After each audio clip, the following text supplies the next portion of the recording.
بسم الله الرحمن الرحيم والصلاة والسلام على رسول الله الكريم رب اشرح لي صدري ويسر لي أمري واحلل عقدة من لساني يفقه قولي وبعد.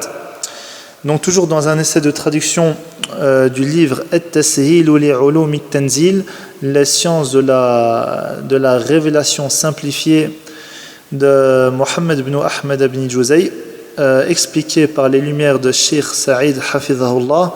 Donc nous sommes arrivés dans l'explication de Surat al-Fatiha, pour lequel l'auteur Rahimahullah a évoqué 20 bénéfices qui en découlent directement. On en a expliqué 4 dans l'enregistrement précédent, et donc nous sommes au 5e point. Le 5e point, il va mettre en perspective 2 évocations qui sont Alhamdulillahi Rabbil Alamin et La ilaha illallah. Et l'auteur ici rapporte que Alhamdulillahi Rabbil Alamin, selon l'expertise des savants et des érudits de l'islam, elle est préférable, elle est meilleure que La ilaha illallah, et ce pour 2 raisons. La première raison, c'est qu'il y a une tradition prophétique authentique qui nous est rapportée de Nabi sallallahu alayhi wa sallam, dans lequel il nous apprend que celui qui dit La ilaha illallah se voit récompensé de 20 hasana, de 20 bonnes actions, tandis que celui qui dit Alhamdulillahi Rabbil Alamin se voit récompensé de 30 hasana, 30 bonnes actions. Ça, c'est pour une évocation simple, parce que bien sûr il y a d'autres traditions qui nous rapportent que celui qui récite le Coran, pour chaque lettre récitée, se voit récompensé de 10 hasana. En l'occurrence là, il y a 17 lettres, donc il y a 170 hasana attribués à celui qui récite ce verset là, et Allah subhanahu wa ta'ala après cela décuple à qui il veut. Donc à plus forte raison, lorsqu'on récite le Coran et donc on récite ce verset là, on se voit attribuer une récompense beaucoup plus lourde, beaucoup plus large que La ilaha illallah. Mais même dans le cadre d'une évocation simple, qui ne serait pas avec l'intention de lire le Coran, elle serait toujours plus rétribuée, beaucoup plus lourde dans la balance que La ilaha illallah, à la lumière de cette tradition prophétique qui a été évoquée. Le second point qui est dit, c'est par rapport à ce que, bien, on pourrait se dire aussi légitimement qu'il y a des traditions, il y a des traditions qui nous rapportent que La ilaha illallah, c'est la meilleure chose qui a pu être dit, comme nous rapporte ici une tradition qui dit où Nabi sallallahu alayhi wa sallam dit que afdalu ma qultuhu ana wa nabiyyuna min qabli la ilaha illallah, la meilleure chose que j'ai pu dire moi, donc Muhammad sallallahu alayhi wa sallam, ainsi que les prophètes avant moi, c'est la ilaha illallah. Et par rapport à cela, l'auteur va dire que en fait cette parole là, cette évocation là est noble et élevée pour le sens de l'unicité qu'elle contient. Et bien qu'apparente, bien ce sens de l'unicité est aussi implicitement contenu dans Alhamdulillahi Rabbil Alamin. Et dans ce contexte-là, les 2 évocations se valent, si ce n'est que Alhamdulillahi Rabbil Alamin, au-delà de ce sens implicite de l'unicité qui est contenue dans Alhamdulillahi Rabbil Alamin, il y a aussi la formulation d'éloge qui est Alhamd, qui comporte tout un tas de richesses qui a pu donc être expliqué précédemment. Donc ce pourquoi elles sont équivalentes, vu qu'elles contiennent le sens de l'unicité, mais là où Alhamdulillahi Rabbil Alamin se distingue et vient devancer l'autre La ilaha illallah, c'est qu'en plus de cela, il y a la formulation d'éloge en son sein. Et enfin, le 3e point, et non des moindres, que Cheikh Hafizahullah va nous citer, c'est que Alhamdulillahi Rabbil Alamin, c'est la parole d'Allah subhanahu wa ta'ala. Et La ilaha illallah est la parole des hommes.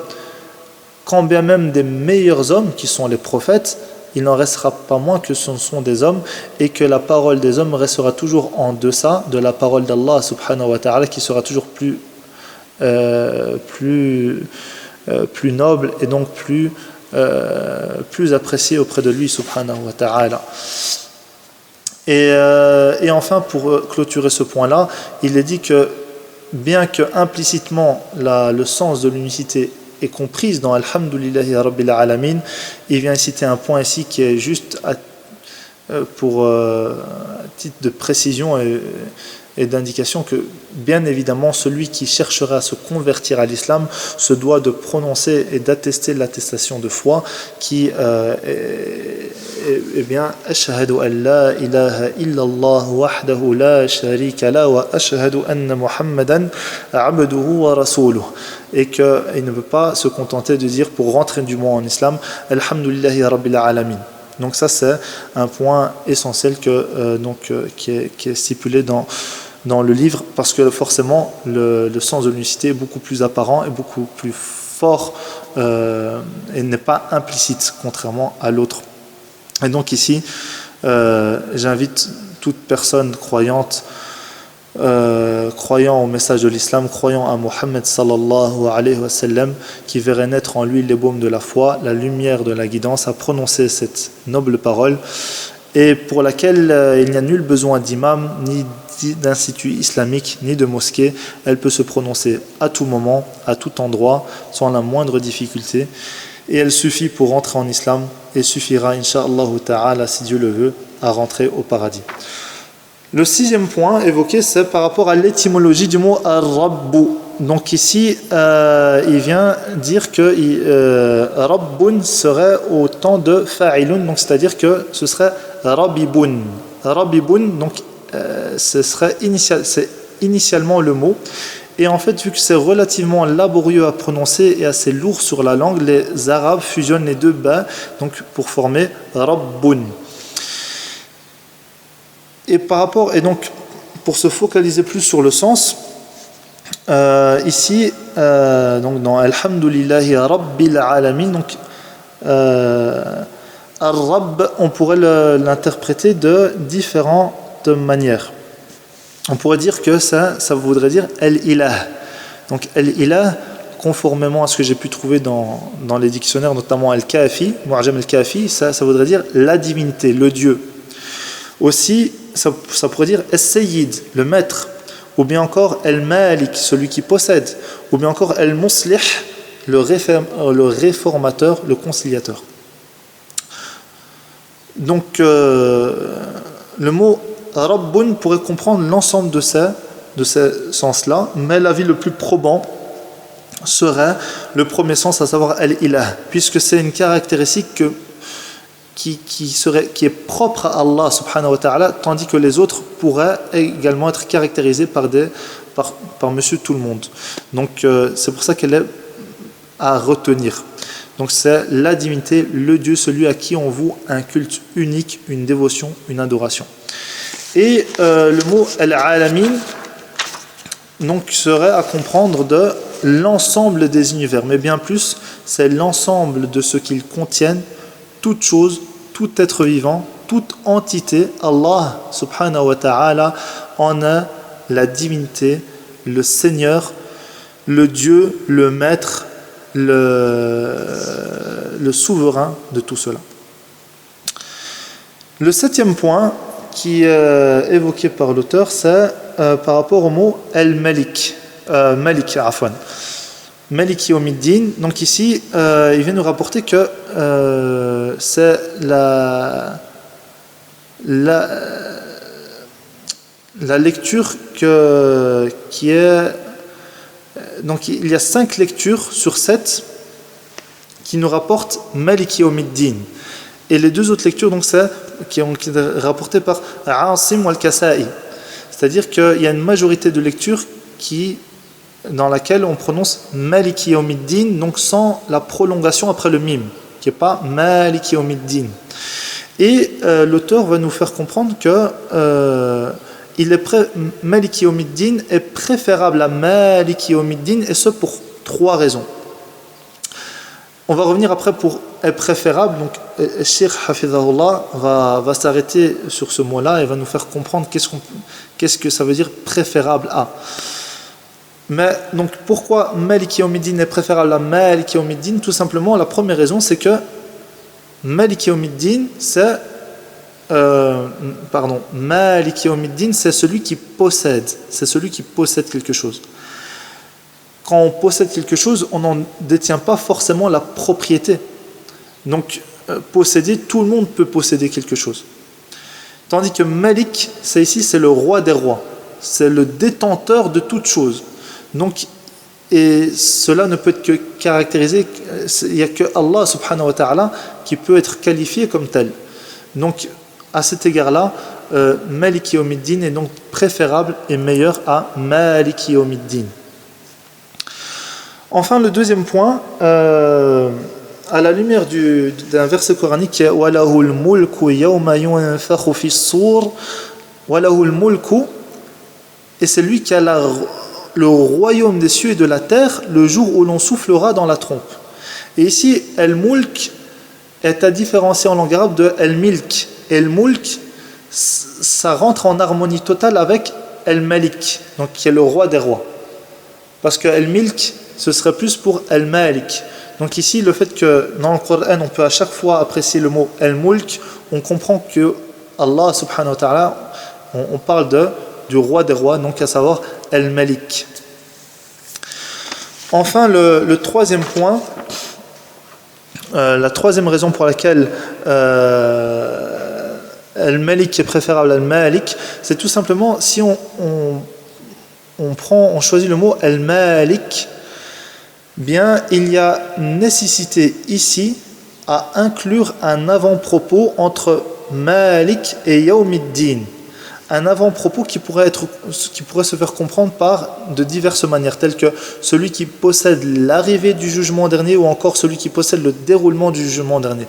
Mais dans tous les cas, le verset ici ne pourrait être totalement intelligible que par le fait d'inclure un avant-propos. Et bien qu'il n'y a aucun problème à cela, à joindre un avant-propos entre les deux mots, il serait malgré tout contraire à la forme de base qui ne serait de ne pas inclure un avant-propos qui serait alors nécessaire a posteriori d'interpréter et de définir. Donc à cet égard-là, Maliki Yawmiddin qui ne nécessite aucune inclusion d'un avant-propos est meilleur que Maliki Yawmiddin qui nécessite obligatoirement d'inclure un avant-propos qui serait donc alors important de définir. Et à cet égard-là aussi, Maliki Yawmiddin est donc meilleur que Maliki Yawmiddin. Alors pour revenir à meilleur et préférable, Cheikh Hafidhahullah nous dit bien que les deux lectures nous ont été rapportées par An-Nabi sallallahu alayhi wa sallam, à savoir Maliki Yawmiddin et Maliki Yawmiddin, et que dans les deux cas, on parle de chaînes de transmission authentiques qui ne font l'objet d'aucun doute et qu'il n'y a aucun problème à lire l'un ou l'autre.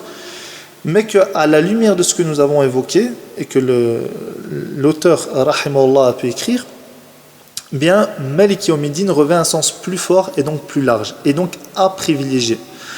Mais bien évidemment, Allah subhanahu wa ta'ala, si on nous pose la question, est-il le détenteur, le souverain, ou alors celui qui possède, vu qu'il y a les deux lectures? Bien tout simplement, les deux lectures s'entrecroisent et l'une vient renforcer l'autre, c'est-à-dire que Allah subhanahu wa ta'ala est à la fois le détenteur, le souverain, mais aussi celui qui possède le jour du jugement dernier. Donc quelque part, ça appuie sur le fait que subhanahu wa ta'ala c'est le seul et l'unique détenteur, qu'il n'y a aucun doute par rapport à cela. En fait, ce sont deux qualificatifs avec lesquels on peut qualifier Allah subhanahu wa ta'ala. Mais forcément, lorsqu'on récite le Coran, nous devons réciter avec une lecture et donc choisir, c'est renoncer. Et lorsque nous choisissons Maliki Yawmiddin, nous renonçons forcément à Maliki Yawmiddin et donc à un sens plus pertinent, plus fort et plus large à la lumière de ce que nous avons pu évoquer. Enfin, pour terminer ce point-là, il dit que Maliki Yawmiddin a été rapporté de très diverses manières, mais par des chaînes de transmission qui sont en termes d'authenticité légèrement en deçà des autres lectures, et donc ici il n'est pas utile, l'auteur n'a pas jugé utile de les stipuler, de les mentionner, tout simplement. Alors le 8e point est un point relatif à la grammaire, ce pourquoi quand bien même traduit, il ne sera malheureusement pas forcément intelligible par l'ensemble d'entre nous. C'est un point où l'auteur reprend que Ar-Rahmani Ar-Rahim, Maliki Yawmiddin, ici Ar-Rahmani Ar-Rahim Malik, ou bien Malik, ce sont des attributs caractéristiques d'Allah subhanahu wa ta'ala, et donc plus précisément dans l'analyse grammaticale des adjectifs qualificatifs. Et l'auteur vient ici répondre à une question problématique qu'on pourrait légitimement se poser donc en langue arabe, qui est que comment se fait-il que Malik peut être considéré comme un adjectif qualificatif de Rabbil Alamin à juste titre.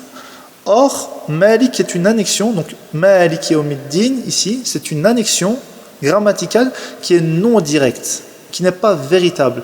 Elle n'est pas véritable tout simplement parce que ici Malik Yawmiddin, Malik ce serait donc le sujet, et c'est un sujet qui tirerait son origine d'un verbe. Et dans ce cas de figure-là, bien l'annexion considérée ne pourrait pas être une annexion directe ou véritable.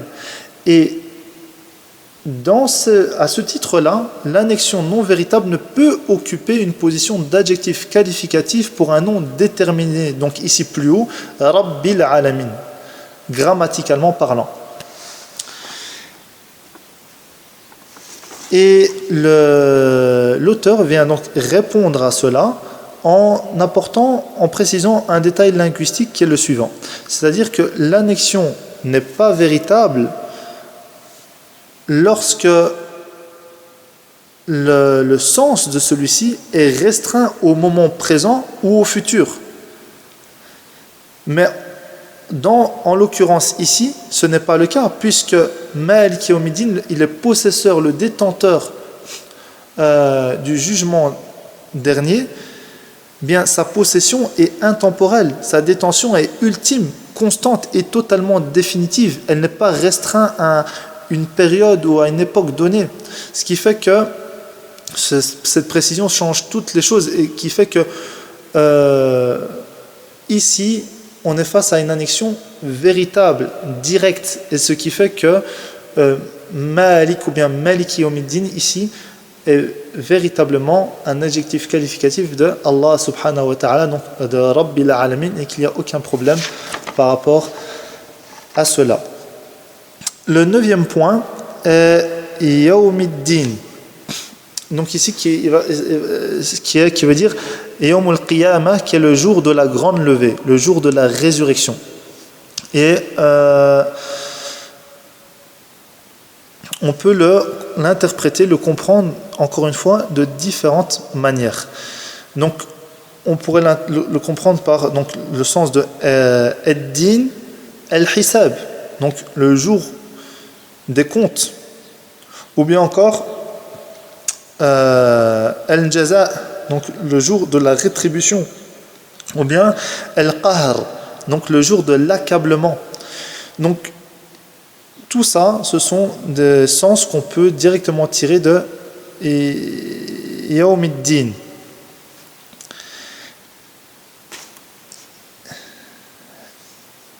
Et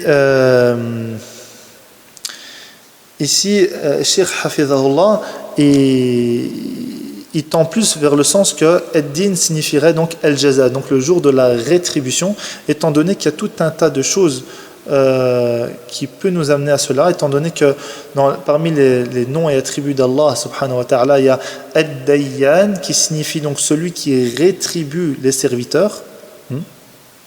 Et aussi la tradition qui nous est rapportée où Nabi sallallahu alayhi wa sallam utilise ce mot-là en disant Kama tudin ou tudan, donc comme tu feras, on te fera, comme tu es rétribué, on te rétribuera, donc qui appuie aussi le sens que Ad-Din signifierait donc Al-Jaza, donc le jour de la rétribution.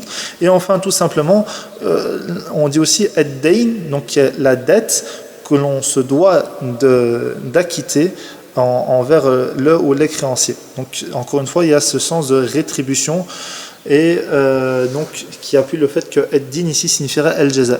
Dans tous les cas de figure, ces différentes interprétations-là, on ne parle pas d'un sens qui sera à deux extrêmes. Ces sens-là s'entrecroisent et sont rigoureusement sensibles. C'est vraiment c'est une histoire de précision, de voir tout ce que cela pourrait signifier. Mais dans tous les cas, c'est rigoureusement sensible. Et tous ces sens-là, les jours de compte, le jour de la rétribution, de l'accablement, tous ces sens s'entrecroisent.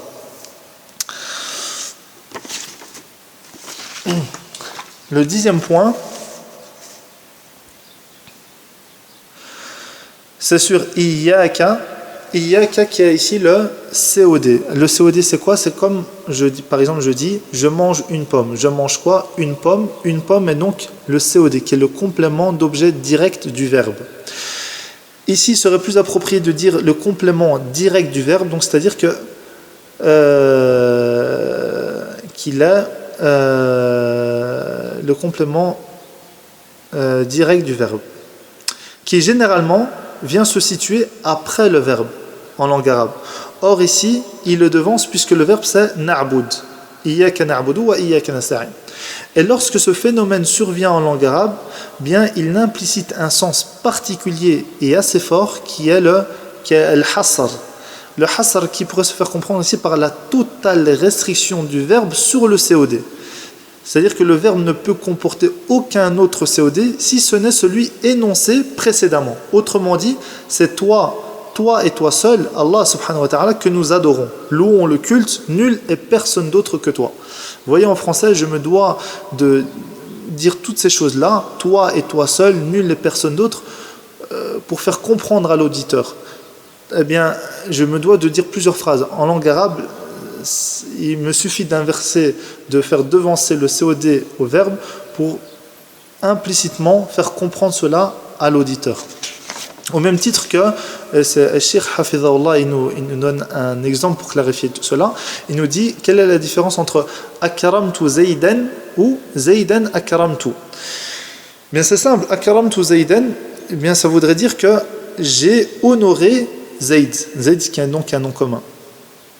Mais, donc c'est une phrase verbale déclarative dans laquelle j'énonce que j'ai honoré Zayd, mais en aucun cas on peut en déduire qu'il n'y a pas d'autres personnes que j'ai honorées aussi. On nous informe qu'il y a Zayd que j'ai donc honoré, mais on pourrait aussi comprendre que j'ai honoré ou pas d'autres personnes. Cela n'est pas stipulé, on ne peut pas le saisir directement de ma parole. Tandis que Zaydan akramtu, en revanche, ici, l'auditeur comprend qu'il n'y a que Zayd, lui et lui seul, que j'ai honoré. Parce que le COD devance le verbe. Et ce phénomène-là,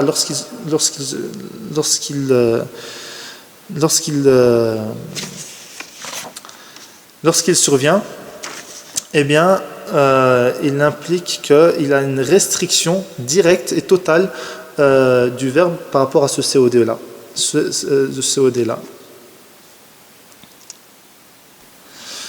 Et ce qui a été dit par rapport à Iyyaka na'budu, bien se dit aussi sur Iyyaka nasta'in, c'est-à-dire que c'est lui et lui seul, subhanahu wa ta'ala, qu'on vient implorer l'assistance et l'aide pour l'adorer correctement et pour l'ensemble des choses qui nous concernent dans ce bas monde.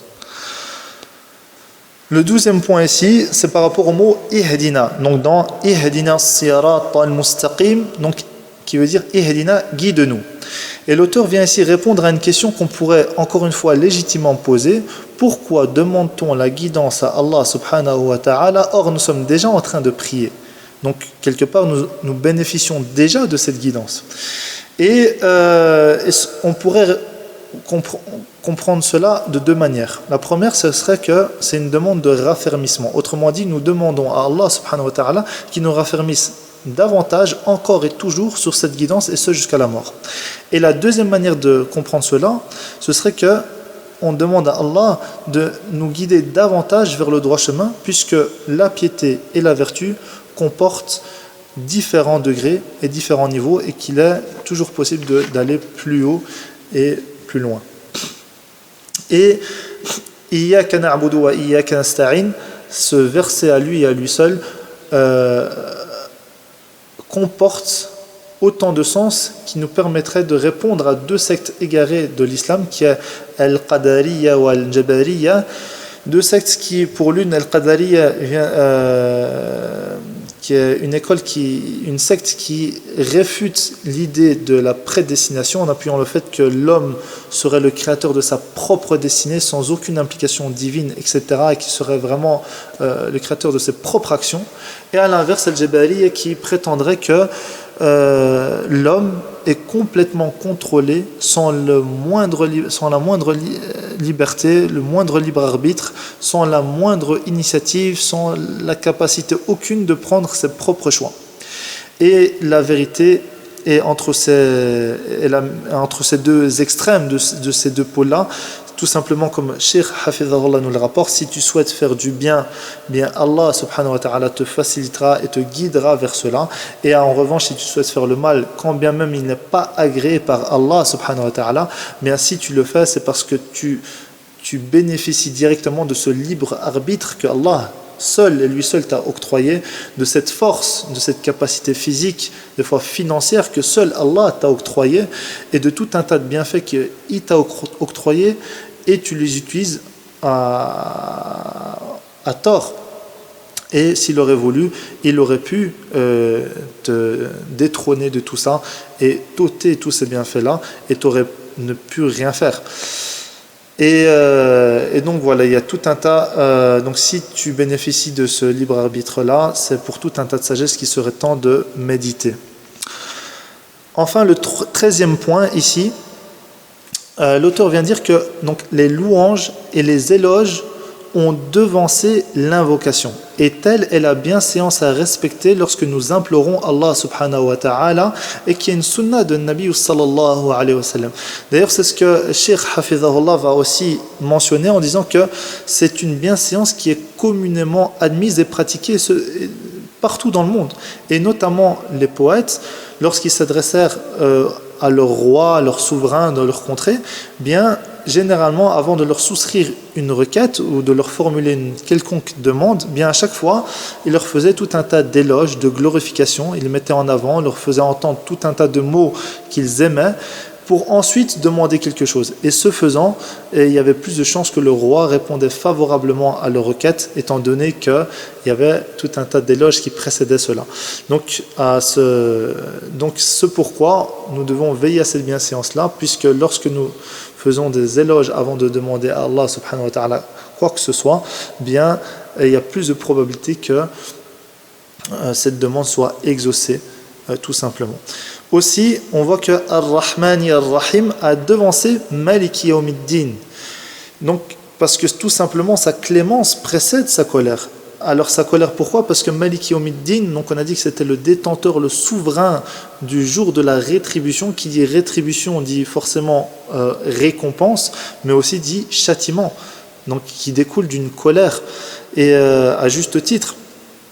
Et donc, même malgré cela, sa colère succède sa clémence et ne la devance aucunement.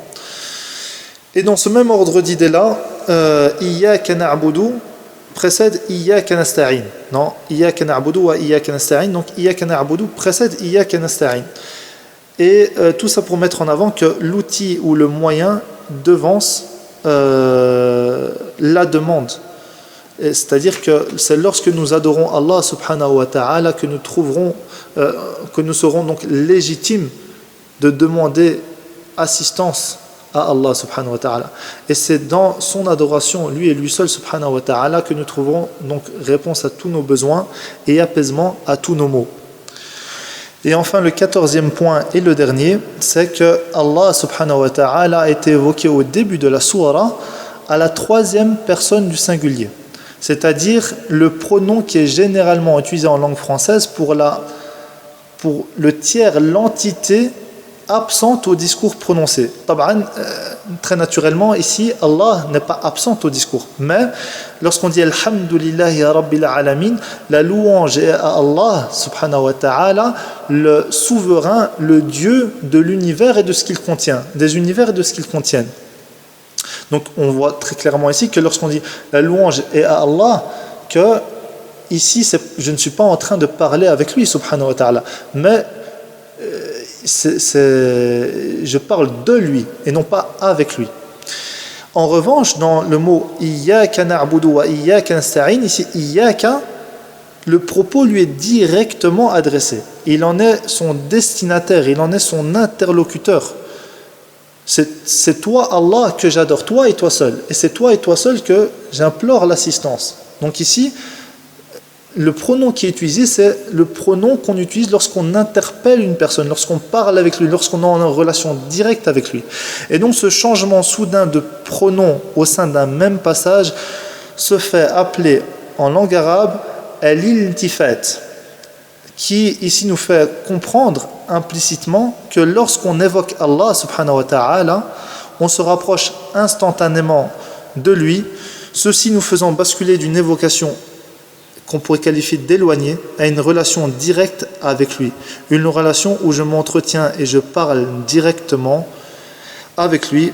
Rabbi a'lam wa ahkam walhamdulillahi rabbil alamin.